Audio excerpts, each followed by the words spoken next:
I've known Lord for a very long time. Lord, a lot of people don't know that not only does He work with me, He's also my roommate whenever we go out of town. And this is when I realized that this guy is in love because this person would sleep at 3 a.m. just chatting. Oh my God, ano ba to? Hindi ba to matutulog? May shoot pa kami kinabukasan. Si RB, yung kauna-unahang pinost ni DJ sa kanyang socials. I beg to disagree, Ate Nina. Ikaw ay wala ka sa close friends.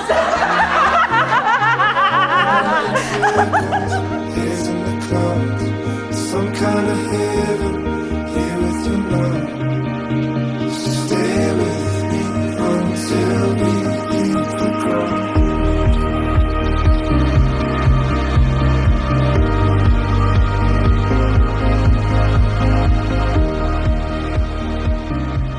Kasi maganda yung foundation nila eh. Alam niyo ba kung paano sila nag-meet?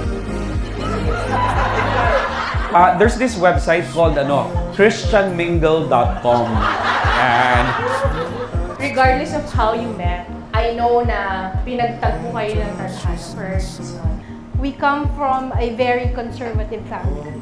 And I'm just glad that he met you. Why?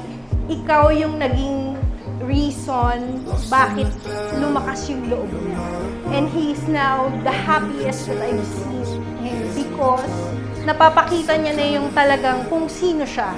Yung pinakita niyang love sa'yo, kita-kita ko po yung effort. Kita-kita ko yung effort ni DJ. Lahat ng mga padala ni DJ, ako yung tumatanggap. Lahat ng mga padalang flowers, chocolates, ako yung humaharap sa lalamove. When you post, masaya ako kasi someone is proud of him. Yung before, naging selfish ako kasi pagtanda namin mag-asawa, nandiyan si RB. Paano na pag kami nawala? Paano si RB? Hindi siya magiging mag-isa kasi meron na siyang family dito.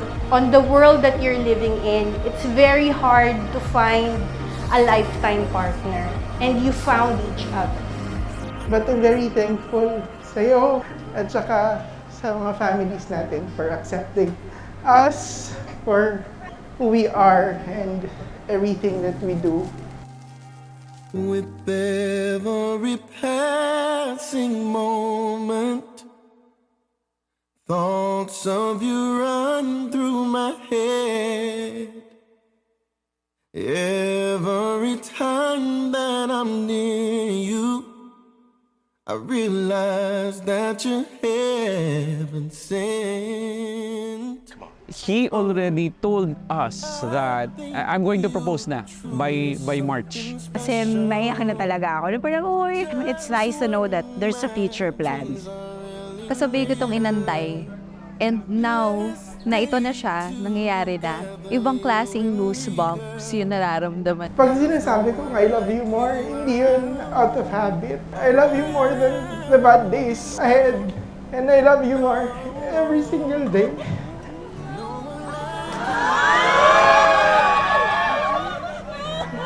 Forever.